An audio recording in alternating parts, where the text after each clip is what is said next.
Zvakaoma mufunge muri yeZimbabwe ndadzoka zvekare nema-updates nyaya dzakaloka mastreets iko zvinezvi.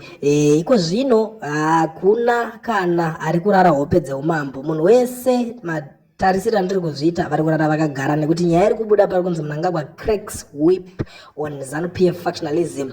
A livid President Emmerson Mnangagwa has called ZANU-PF members to order amid internal divisions and factionalism in the ruling party. The party is battling internal conflicts with two factions at loggerheads over the extension of Mnangagwa's reign beyond the constitutionally stipulated 2 terms. Nyaya iri kunetsa ndeyekuti vanhu veZimbabwe pavari kuzotarisa nyaya iyi kana kuti vanhu vake veZANU-PF vari kuzotadza kuwirirana neizvi. Tiri kuona vanhu vakaita sana Kazembe nevamwe vacho vari kungotenderera vachingoimba 2030 kasingaperi. Saka ndizvo zviri kukonzera kuti vanhu vari mubato racho vadedzere kuti kana munhu nguva yake ichinge yakwana ngaaende. Asiwo vamwewo vari kuti zvoni iye ndiye ega anokodzera kuti arambe achingotonga nekuti hanzi ndiye ari kuita zvinhu kana kuti ndiye ari kunzi ari kuita zvinhu zvinobatika. Ndo masituations atiri kusangana nawo, masituations atiri kuona iko zvino. Hakusazivawo takatarisawo nyaya iyi kuti ichaperera kupi, asi mhuri yeZimbabwe ndangoti ndipfure nepano ndikuzivisei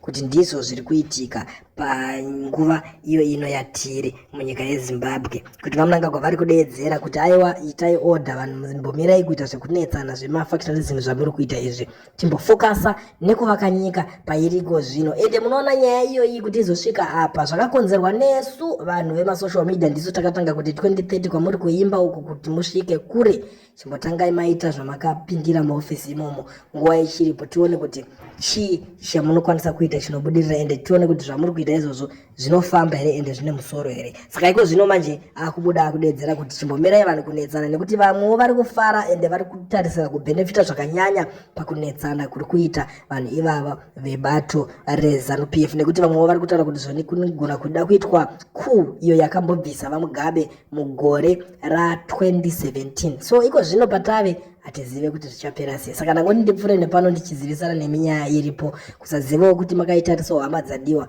munoitorawo sei nyaya iyoyi.